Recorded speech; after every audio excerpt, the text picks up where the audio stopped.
The following segment is sponsored by Intermountain Healthcare and the Utah Department of Health.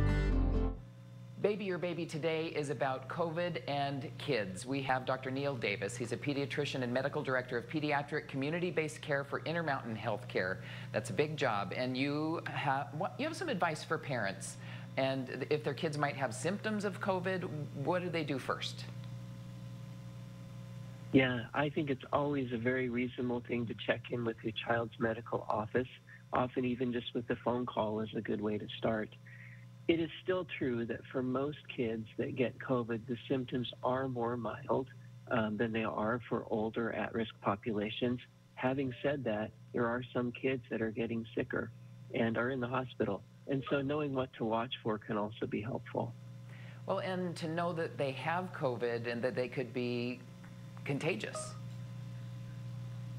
That's right. There's value in just knowing as well. As a society, as we manage a pandemic and a local epidemic here with COVID, it is very important to know so that we can understand our contacts and our interactions with others, whether it's school or daycare or grandparents or other things like that. And maybe some parents think you're being a little too cautious. They just have the sniffles. It's no big deal. They can still go to school. What are some of those early symptoms? Yeah, so for many children, they do have a fever, some of them low-grade fever. Some kids, it's just a sore throat to start with, and then they'll get kind of a runny nose or cough. What we're seeing with the new Omicron variant is some kids getting kind of croup symptoms. If you remember that, that's a more harsh cough, sometimes a little bit more difficulty breathing.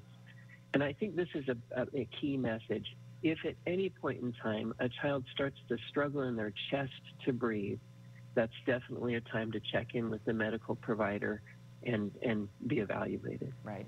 And then the advice is to stay home, isolate for 5 days, and then wear a mask for 5 days after that. That's right. That is the advice from the Centers for Disease Control for good reason. With children, we do the best you can on the mask part, especially for really young children, right? If they're 2 or under, it's not necessarily practical to do that. So we take those guidelines and we do our best as parents and other caregivers to do the right thing. Well, Dr. Davis, some great advice. And if parents want to check out more advice and the whole list, go to intermountainhealthcare.org.